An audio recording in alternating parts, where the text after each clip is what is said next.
The air in the throne room of the obsidian palace always smelled of old power, polished stone, and Alpha King Valerius's overwhelming musk, a rich, dark scent of cedar and ozone that was, agonizingly, the scent of Ilara's other half. She stood near the back, polishing the edge of a massive marble pillar, her hands moving with the practiced invisibility of a servant who had learned that being seen meant pain. It had been 5 years since the first. Soul-shattering snap of their bond had hit her.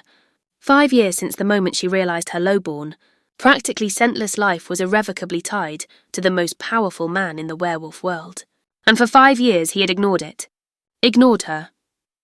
Today, the scent of his impending wedding, a sickly sweet perfume of political alliance and ambition, hung heavy in the air. Duchess Seraphina of the Northern Peaks, a beautiful, high-ranking and suitable Luna, was due to arrive for the final arrangements. Ilara clutched the polishing cloth, her knuckles white. Suitable. That was the word that defined her own worthlessness in this court. She was unsuitable.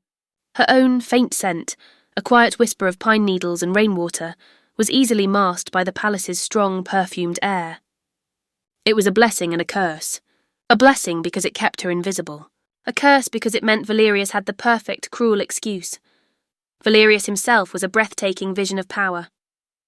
Tall, impossibly broad-shouldered, with eyes the colour of molten gold and hair as dark as his obsidian throne.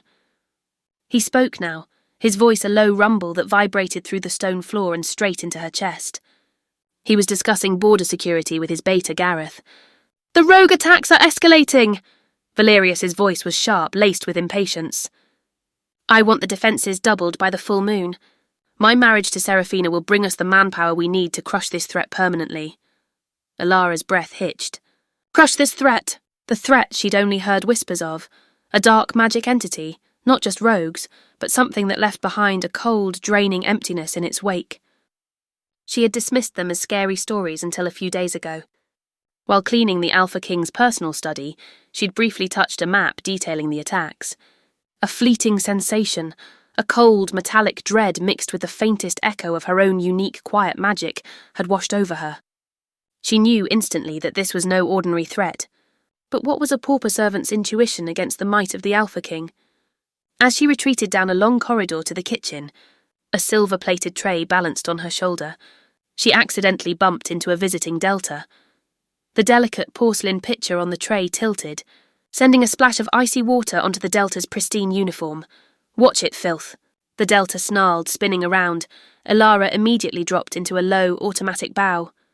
"My deepest apologies, sir. I was clumsy.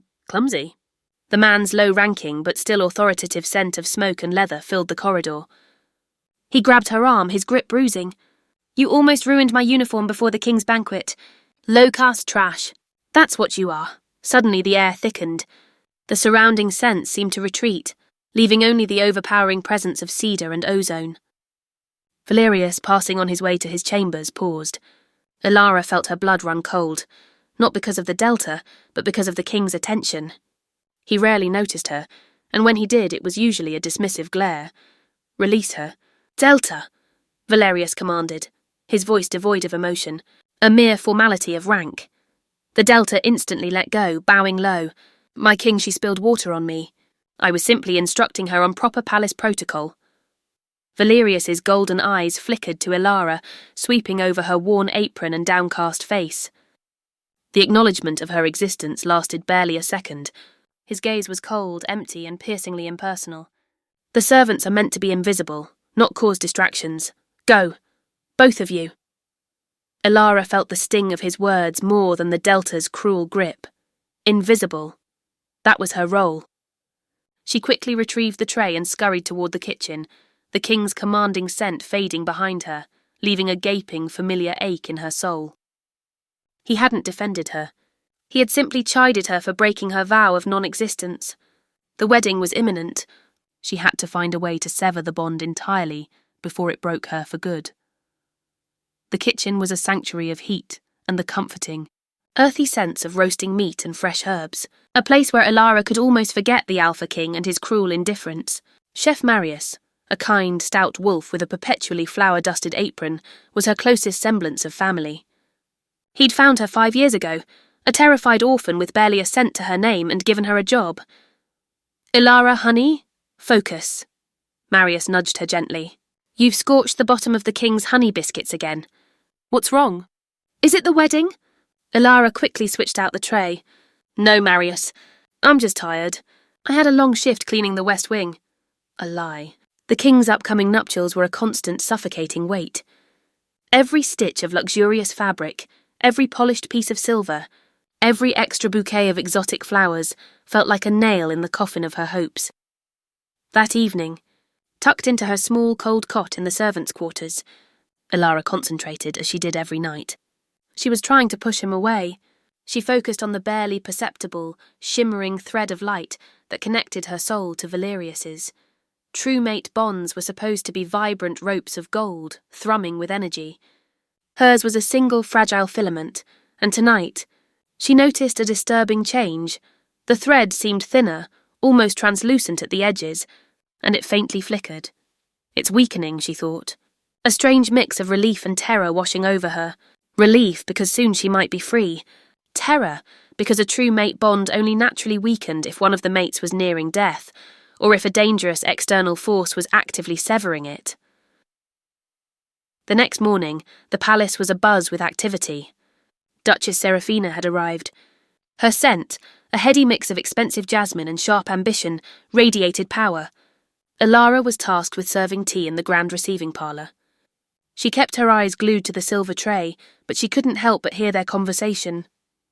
"The border attacks are more than just rogues, Valerius," Serafina stated, her voice smooth and confident. "My trackers found signs of something unnatural. Cold magic. It's draining the life force of the guards it attacks." Valerius's voice was dismissive. "I will not let fear dictate my strategy, Serafina. Our united pack will crush any cold magic. Your troops are enough." As Ilara set the tea down, her gaze accidentally lifted, meeting Valerius's gold eyes for the second time in 24 hours. He looked away instantly, a fleeting grimace of annoyance crossing his perfect features. It was the same look he might give a smudge on a window pane. But as she backed away, her sleeve brushed against a small, ornate dagger Serafina had laid on a side table, a purely decorative piece. A jolt, a cold shock, ran up Ilara's arm. She stumbled, and for a split second the faint pinprick flicker she'd noticed in her bond intensified, pulsing alarmingly. The fleeting feeling was identical to the metallic dread she'd felt near the map in his study. The dagger wasn't just decorative. It carried a faint residue of that cold emptiness. Ilara nearly dropped the tea service. The bond was reacting to the outside threat. She rushed back to the kitchen, her heart pounding, the silver tray shaking in her hands. She understood now. The weakening of their bond wasn't just heartbreak. It was a symptom of the dark entity affecting the kingdom. Her unique quiet magic, the one she had always hidden, was intrinsically linked to the pack's overall well-being, and by extension to her fated mate, the king. The cold magic was attacking the nexus of the pack's power, which, unbeknownst to everyone, was the true mate bond between the king and his low-caste servant. 2 days before the scheduled royal wedding, the darkness intensified. Not the political darkness, but the actual magical one. The perimeter alarms of the obsidian palace, normally silent unless a rabbit sneezed too loudly, began to wail almost hourly. Guards were being brought back to the fortress, injured, exhausted, and strangely empty. In the infirmary, where Ilara was sent to change dressings and fetch supplies, she saw the damage firsthand. The wounds were superficial, scratches, bruises, but the men were pale, their sense weak, their eyes lifeless. It wasn't blood loss. It was a siphoning of their innate energy. "They're fine, the doctors say, but they're not," a grizzled guard whispered to Ilara as she handed him water. "It's like something sucked the wolf right out of them. And the air, Ilara. Out there it's freezing, even near the fire. And it smells like nothing at all. An anti-scent. Ilara shuddered. It was the absolute opposite of Valerius's powerful presence. That afternoon, Valerius held a tense meeting with his council. Ilara, cleaning the outer edge of the council table, had her opportunity. She had to warn him. She couldn't tell him about their bond. He would dismiss her as mad, but she could tell him about the magic.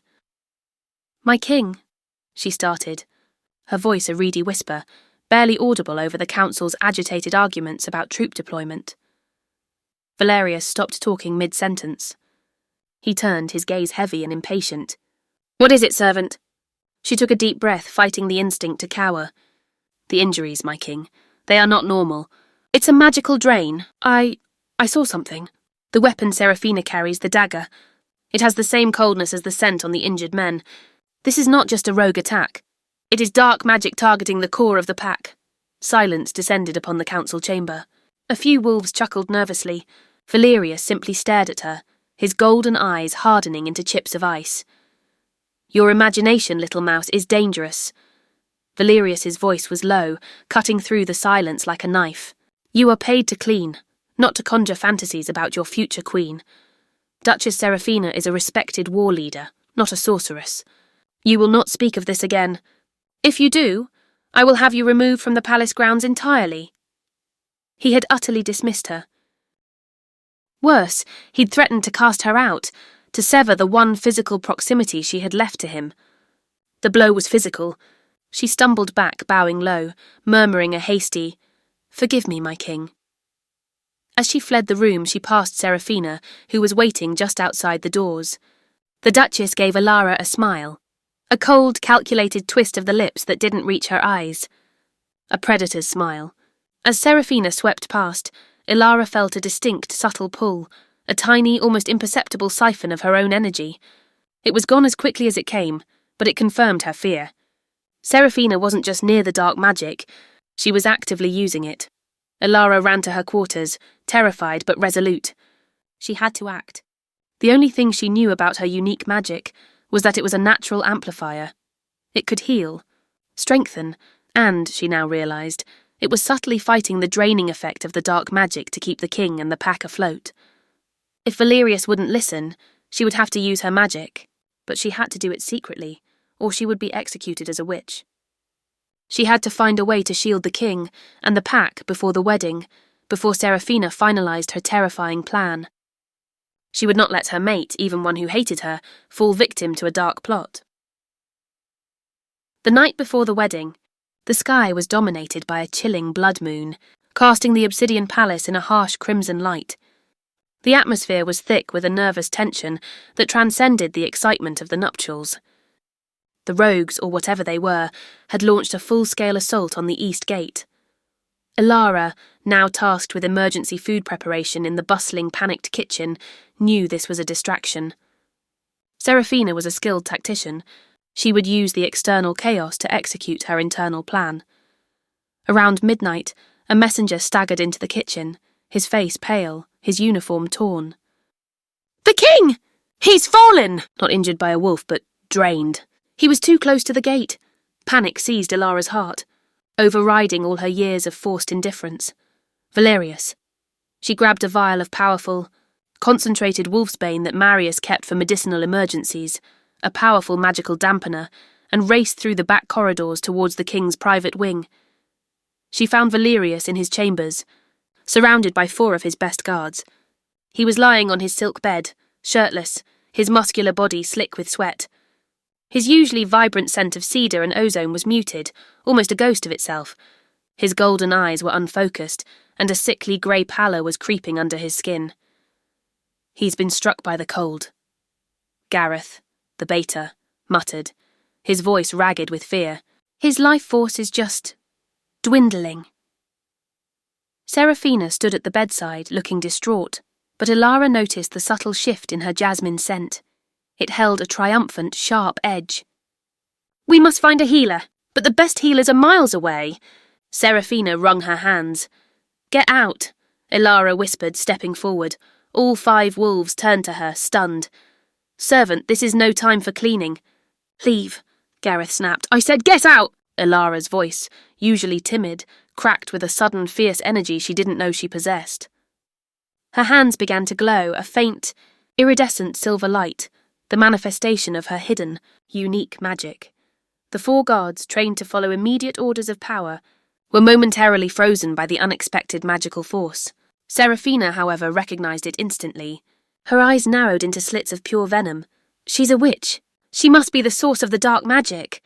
Seraphina shrieked, lunging for her decorative dagger, but Alara was faster. She sprinted to the bedside, dropping to her knees. She didn't have time for hesitation. She slammed the wolfsbane vial onto the king's chest. It shattered, the thick, dampening liquid immediately soaking into his skin, instantly dulling any magical effect the cold had on him, buying her precious seconds. Then, she placed both her glowing hands, palms down, directly onto the king's bare chest, covering his fading heart. The contact was an electrical shockwave. 5 years of suppressed mate bond erupted like a supernova. The fragile silver thread connecting them snapped and reformed into a raging, burning rope of molten gold. Alara gasped as her entire being flooded with Valerius's strength, his pain and his recognition. For the first time in 5 years, Alpha King Valerius saw his mate. His eyes snapped open, blazing gold, the cold grey pallor instantly receding. He didn't see the pauper girl. He saw the light, the life, the truth that was saving him. His true scent, amplified by the bond, exploded outward, a suffocating, beautiful hurricane of cedar and ozone that forced Seraphina and the guards to stagger back, overwhelmed. The scent declared her his undeniably to the entire castle. The instant the bond ignited, Valerius's internal clock, which had been winding down to a cold stop, reversed violently. He sat bolt upright, throwing off the remaining chill. His mind was a whirlwind of sensory overload. He was not merely healed, he was amplified. And through the surging power, one truth was undeniable, burning away 5 years of denial and political self-delusion. The scent of rainwater and pine needles was not faint. It was the quiet, steady anchor to his own raging power. This pauper, this invisible girl, was his queen. He stared down at Alara, whose face was pale but illuminated by the receding silver glow of her hands. The shock of his mate's reality was immediately followed by a wave of furious self-reproach. How could I be so blind? The political blindness he had cultivated had nearly cost him his life. "Guards!"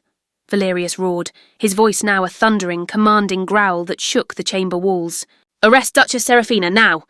The guards, still reeling from the explosion of the Alpha King's true scent and the sheer power emanating from Alara, hesitated, glancing at Seraphina. "Are you questioning your king's command?" Valerius didn't wait.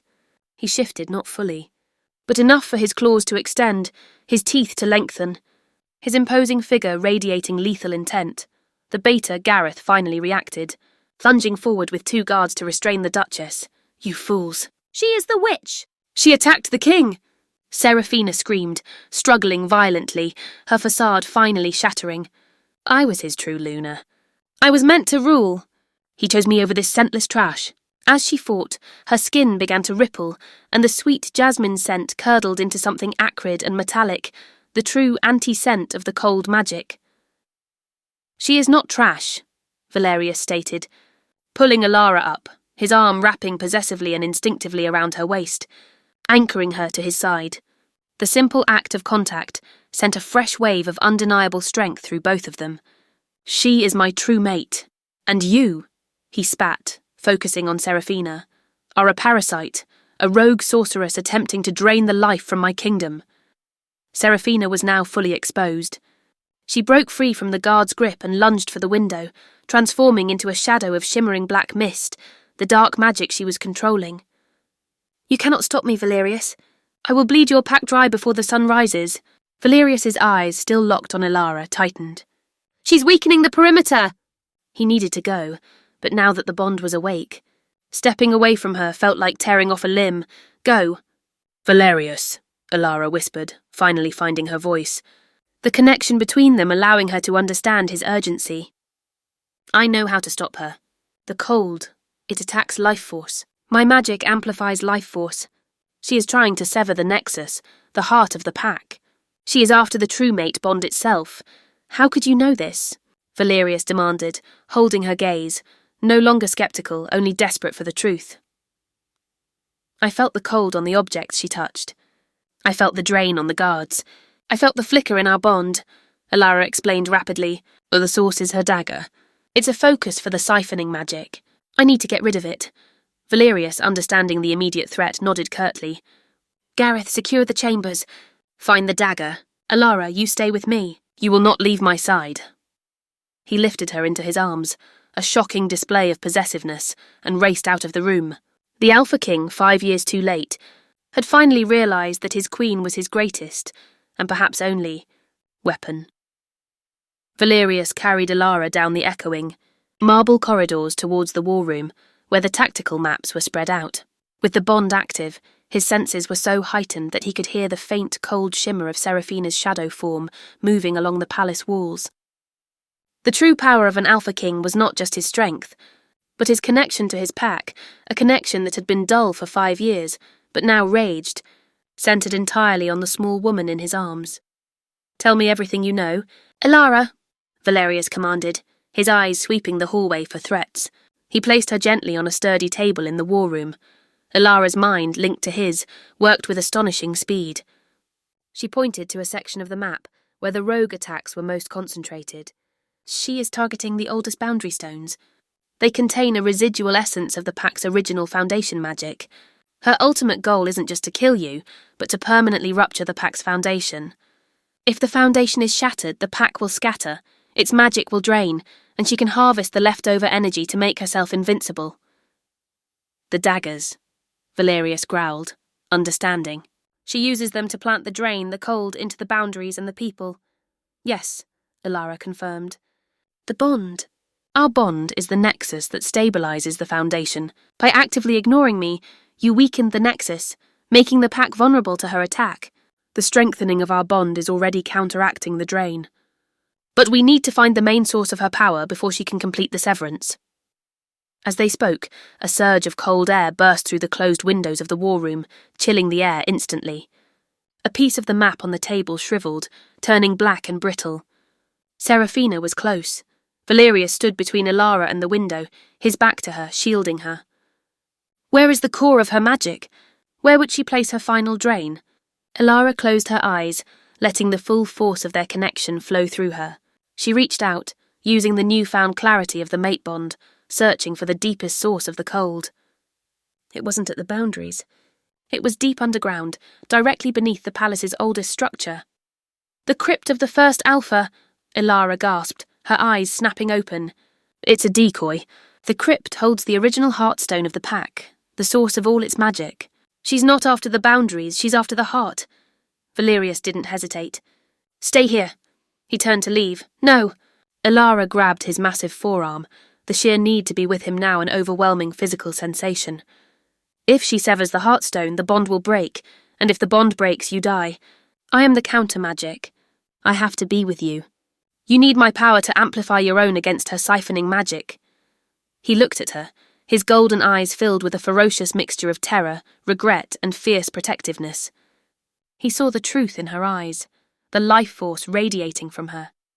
"You are my strength, little queen," he muttered, using the title for the first time. He grabbed a massive ceremonial sword from the wall. "Then let us face this together." They raced out, the now fully active true mate bond radiating so much light and heat that the corridor seemed to shimmer in their wake, the residual cold fading instantly as they passed.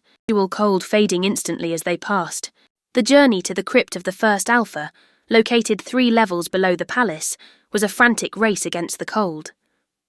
The stone stairwells grew progressively colder, and the air thicker with the metallic, empty scent of Seraphina's dark magic. When they finally reached the heavy, iron-bound door of the crypt, it was already slightly ajar, a sickly black light spilling out. Valerius pushed the door open, revealing the horrific scene inside.